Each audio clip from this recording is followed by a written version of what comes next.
Olá, seja bem-vinda mais uma vez, bem-vindo aqui no nosso canal da Grafologia Método Radaic. Bom, você já sabe que aqui é o lugar onde você entende as pessoas através dos seus gestos a escrever. Hoje a gente está aqui para falar uma coisa muito interessante, é a grafopílula. Então, se você caiu de paraquedas, nem conhece o que é, já se inscreve aqui no canal, porque a gente tem vídeos diários. E esse conteúdo aqui, ele é bem direto e reto ao ponto, é assim que eu gosto de falar, porque eu sei que muitas vezes você vem aqui procurar umas coisas bem objetivas. E para te ajudar, eu preparei um conteúdo bem especial para isso, tá bom? Hoje eu vou falar sobre o vitimismo, ou o perfil da vítima. Talvez você conheça pessoas assim, talvez você seja essa pessoa. Então, é bom a gente falar sobre isso e eu quero te ajudar a olhar um pouco para esse ponto, tá? Porque na escrita a gente vai identificar questões de comportamento que se referem a um perfil de uma pessoa que está sempre se colocando no lugar de lesada, ou que a vida não foi justa com ela. Enfim, muitas pessoas tiveram realmente uma vida difícil. E às vezes a gente, até mesmo a gente acaba sentindo que a gente consegue progredir, que não importa, que por mais que a gente tente, a gente continua no mesmo lugar. E às vezes a gente fala assim, nossa, por que isso sempre acontece comigo, né? As pessoas que têm um perfil assim de falar sempre essas coisas. Outras dizem assim, ah, não, o mundo é muito perigoso, eu estou sempre me metendo numa encrenca, então eu preciso sair dessa, né? Se você está pensando isso, realmente você precisa sair dessa, porque essa é uma mentalidade do vitimismo. E o que que é essa mentalidade de vítima? Quando a gente tem uma mentalidade de vítima, a gente vê o mundo através da lente do bem e do mal, do preto e do branco, sabe? E aí a gente acaba sendo quem? A pessoa inocente e todas as outras são ruins. Esse é um papel que parece muito atrativo, mas ao mesmo tempo ele é extremamente nocivo, porque ele faz com que você perca toda a sua força. Afinal de contas, o que você poderia fazer, você não faz, logo porque todo mundo está te atacando. E o mais importante, quando a gente acredita que a gente é impotente para fazer qualquer coisa, tudo que tem ao nosso redor acontece mesmo com a gente. Porque ao invés de a gente começar a ficar preparado para lidar com as coisas, a gente começa a sofrer, né?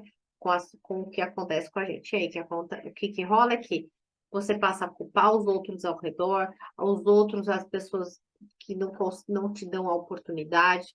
E aí você mesmo não consegue nem provar que para você que você consegue. Porque no fundo você acredita que você é a vítima, entende? Então, quando você culpa muitas pessoas ou as coisas pelas circunstâncias onde você vive, você está se colocando sempre num lugar de menos força, de menos-valia, com pouca possibilidade de crescer, tá? Ser uma vítima versus você ter autopiedade. Qual que será que é pior, né? Coisas ruins acontecem com todo mundo na vida. Você pode sofrer uma fraude, até uma agressão, uma violação sexual, ou até mesmo ter traumas de infância, que isso a gente sabe que está lotado, né? Isso realmente é uma questão que você foi vítima de algo. Mas aí você tem todo o direito de sentir que essas coisas que aconteceram com você foram difíceis, mas entenda, elas estavam fora de seu controle. Por quê? Porque estavam. Foi o que aconteceu e como tinha que rolar, né? Qualquer pensamento que vai tentar te fazer ficar culpada ou culpar os outros vai te tirar do lugar certo. É muito normal você também, às vezes, as pessoas sentirem pena de si mesmas. Por exemplo, diante de uma separação ou de um divórcio, que você fica chateada. Eu mesma já passei por isso. Mas é importante que você saia rapidamente desse lugar. Por quê? A mentalidade de vítima significa que você se identifica com o papel de vítima. E aí você passa a depender da piedade dos outros e sua mesma. O trauma não aconteceu apenas com você, ele acaba se tornando você. Então, entenda que se você não superar o trauma, o que você vai fazer? Você vai agarrar ele e ele vai começar a fazer parte da sua história. E aí você vai ficar continuamente preso nessa mentalidade. Uma coisa é você se recordar de algo ruim que te passou e superar, e outra é você ficar convivendo com aquilo. E uma vítima, ela nunca vai ser uma pessoa saudável, entendeu? A mentalidade da vítima é um mecanismo que faz com que ela se mantenha numa bolha de, ai, as outras pessoas precisam me ajudar. Então, isso não funciona. No fundo, esse é um comportamento que vem lá da nossa infância. Sabe quando acontece alguma coisa injusta e a gente chora, chama a mãe e fala, ai, o fulano me bateu, ai, não sei o que, não sei o que lá. Então, quando a gente é criança, a gente realmente é indefeso. E aí, sentir pena da gente ou daquela situação que passou é uma maneira de a gente se acalmar diante da situação que a gente está passando. Mas pensa, agora a gente é adulto, né? E como adulto, a gente tem o poder e a força para conseguir sair disso. A gente pode fazer escolhas diferentes, a gente pode se afastar de coisas que a gente não quer mais viver, né? E em muitos casos, a nossa vida pode até mudar se você trocar relacionamentos, se você parar de se andar com pessoas que não são legais, né? E até relacionamentos que você possa estar envolvido há muitos anos e que são tóxicos. Uma pessoa que está saudável, ela vê o que está acontecendo com ela e ela assume seu poder de controle. Essas pessoas, elas escolhem ter um relacionamento, né, com quem elas querem. Então, se você tem uma situação difícil que você está vivendo, puxa, aquela pessoa só, né, tá sempre difícil a relação, será que essa pessoa não é crítica demais, né? Será que você também não é crítico? Então, no fundo, é que quando a gente se coloca nesse papel, a gente acaba escolhendo parceiros que também não são bacanas, né? A gente acaba escolhendo trabalhos que não são legais, e a gente pode optar até por fazer algo que fica se colocando sempre nesse papel. Então, é como se fosse uma sedução e, ao mesmo tempo, uma coisa é verdade, tá vendo? Eu sou assim, né? Tá sempre acontecendo tudo de ruim na minha vida. Essa mentalidade de vítima nos cega para coisas boas. E a gente pode acabar ficando sempre nessa brincadeira de criança indefesa, sabe? Aí, no fundo, depois você vai ficar paralisado, fala que o seu trabalho não anda, que você está travada, você não consegue tomar decisões, e, no fundo, você está se colocando no papel de vítima. Por isso que eu trouxe hoje esse tema aqui, porque durante meus atendimentos eu realmente vejo muitos e muitos casos de pessoas que querem se desbloquear, mas aí elas falam assim, ai, olha, a questão é que meu chefe nunca me deu oportunidade, né? Eu não consigo fazer tal coisa porque nunca me foi dado a chance de chegar até lá, eu nunca consegui. Então, no fundo, a pessoa está se colocando num papel de secundário, né? Onde como se ela não tivesse o que fazer, entendeu? E tudo isso que eu estou falando para você aparece aqui, ó, na escrita, quando a gente está escrevendo.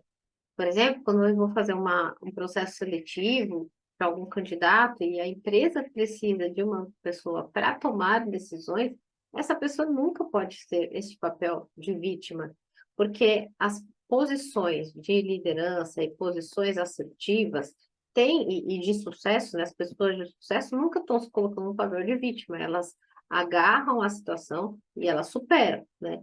Elas assumem as responsabilidades, tomam as decisões que precisam para avançar.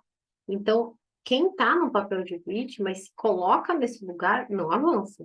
A vida trava, né? Aí ficar falando assim, ah, mas também a minha história foi difícil. Tá bom, mas te pergunto, quanto você tem?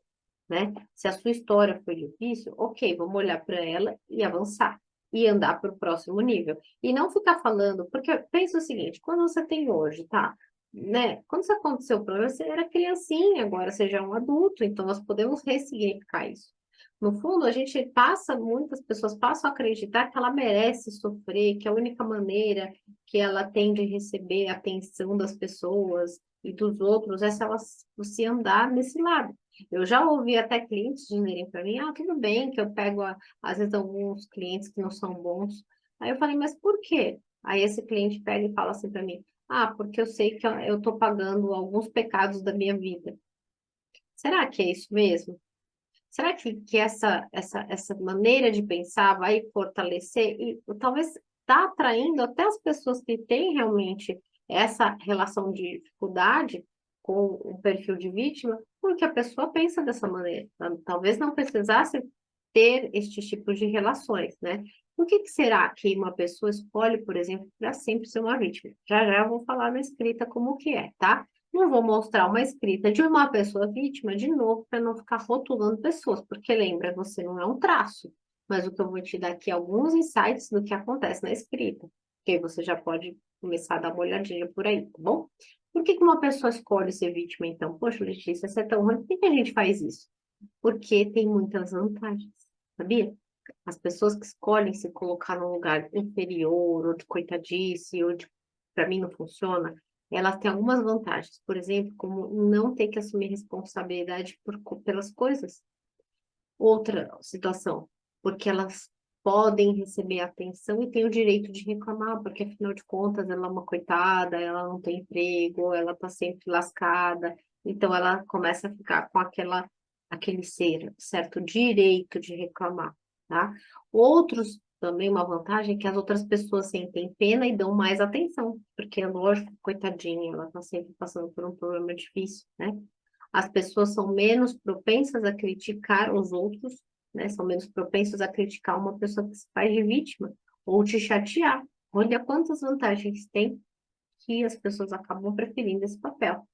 Outras pessoas, então, fazem de tudo para ajudar quem se mostra como vítima, né? A pessoa que se coloca no papel de vítima, ela sempre tem alguém ali atrás correndo para ajudar, porque afinal de contas, né? Essa pessoa tem muitos problemas. Então, elas também têm uma questão que é vantajosa para elas, que é contar histórias sobre coisas que aconteceram com elas, e ela tem a atenção de todo mundo. Ah, eu vou te contar, nossa, não sei o que aconteceu. Teve um dia que eu conversei com o fulano, e aí quando eu fui ver, essa pessoa tinha me traído, ela tinha feito isso, isso e isso.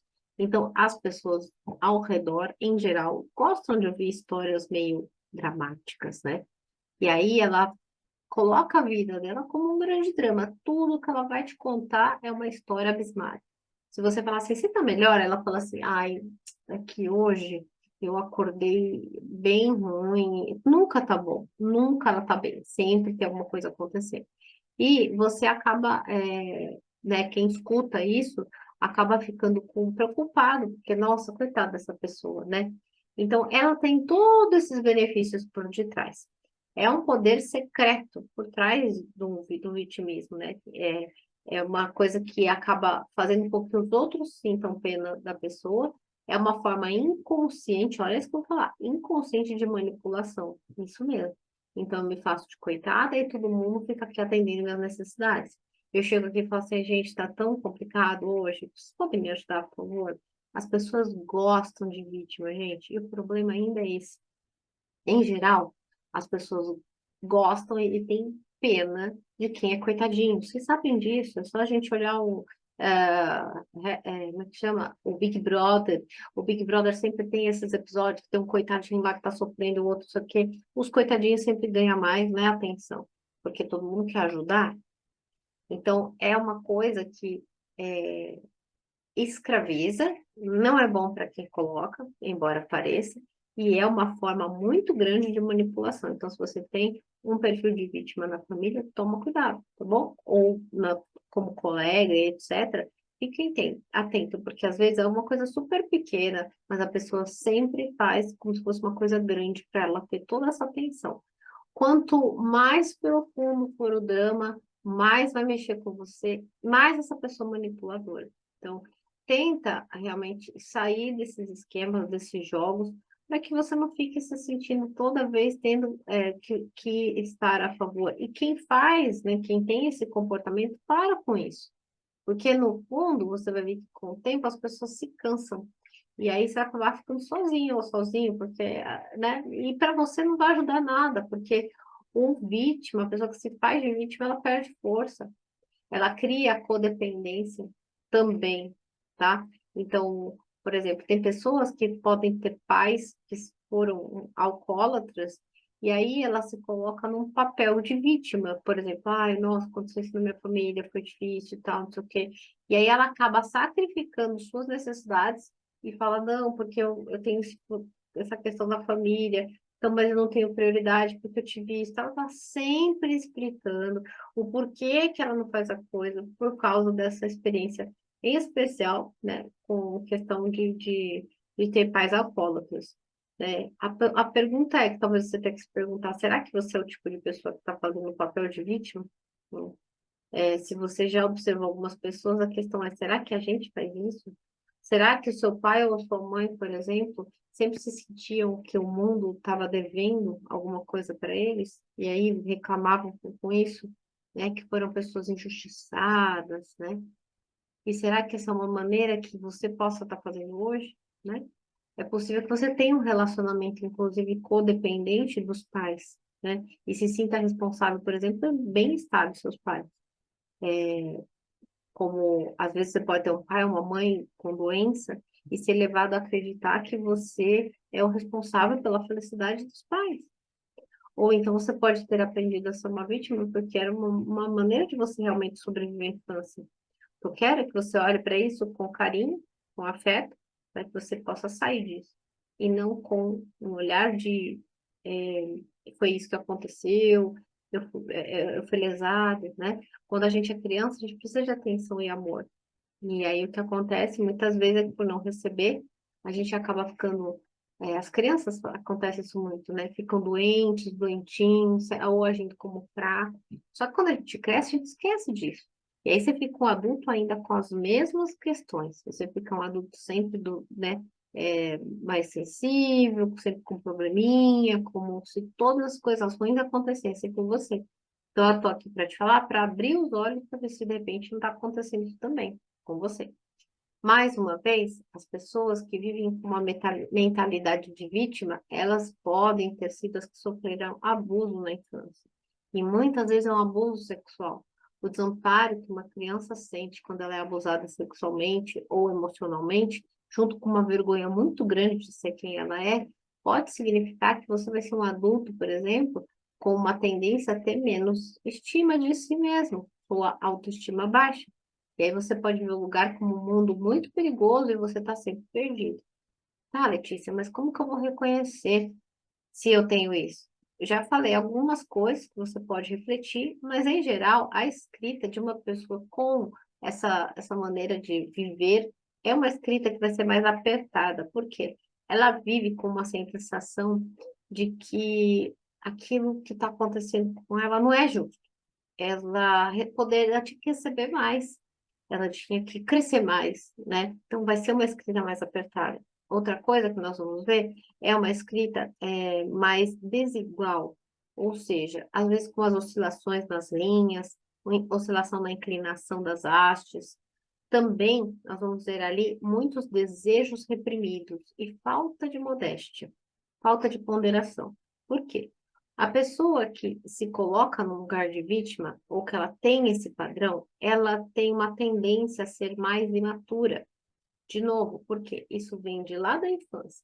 Então, a imaturidade na escrita vai mostrar essa dificuldade da pessoa no adulto controlar os seus impulsos, inclusive seus impulsos de eu quero, mas eu quero fazer, mas eu tô com medo. Como que eu vou lidar com isso? E aí, essas reações que a pessoa tem acabam sendo muito vívidas, muito impulsivas, de eu vou fazer isso. Aí o que ela faz? Ela decide de uma vez, ela toma decisões de uma maneira impensada, não ponderada. Se isso está acontecendo com essa pessoa, é possível que ela tenha um pouco, sim, da vítima, né, do processo de vitimização. A boa notícia é que esse é um comportamento que você pode desaprender.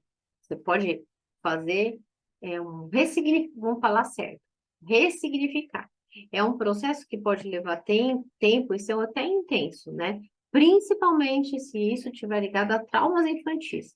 Por isso, como, por exemplo, abusos que eu falei aqui, ou negligência das necessidades de comer, afeto, de acolhimento. Se isso aconteceu lá na sua infância, é muito provável que esse processo de vitimização venha no seu eu adulto. Lidar com a vitimização significa que você tem que enfrentar a raiva, a tristeza e a vergonha e o medo, o que faz com que você hoje se banque como uma vítima que e também tenta sempre se esconder para os outros não perceber isso, né? Então é recomendável que você faça algum movimento de consciência e o que eu te recomendo, porque eu sou grafóloga, terapeuta e faço atendimentos individuais, se você quiser passar com atendimento comigo ou com alguém do meu time, eu tenho um instituto, o Instituto Radai, com várias grafólogas, com várias pessoas que podem te auxiliar em relação a reconhecer isso, esses traços na sua escrita, para a gente ter a assertividade e trabalhar em cima disso, não é mais fácil? quando você tem um problema e sabe que no caso que você está passando é um perfil, né, que tem a ver com vitimismo, é mais fácil para você curar, é mais fácil para você trazer reequilíbrio. E na nossa assinatura, a gente consegue também abarcar toda essa dinâmica, claro que unido ao texto. A gente não é um traço, você não é um traço, eu não sou um traço. Por isso que ao apresentar esse conteúdo para você, eu preciso que você entenda como funciona e aí, se você quiser, dá um passo a mais, ou para entrar para um instituto para ser uma grafóloga, um grafólogo, ou então passar por um atendimento. E aí, com certeza, eu vou poder te ajudar de forma assertiva a você destravar suas habilidades e até a você conseguir um diferencial na sua carreira, né? Por saber todas as suas forças e qualidades e potências que você tem. Bom, eu vou ficar por aqui. Espero que você tenha gostado desse conteúdo. Se você tiver alguma sugestão, escreve aqui nos comentários. Vai ser um prazer trazer esse conteúdo para você. Um grande abraço e até a próxima.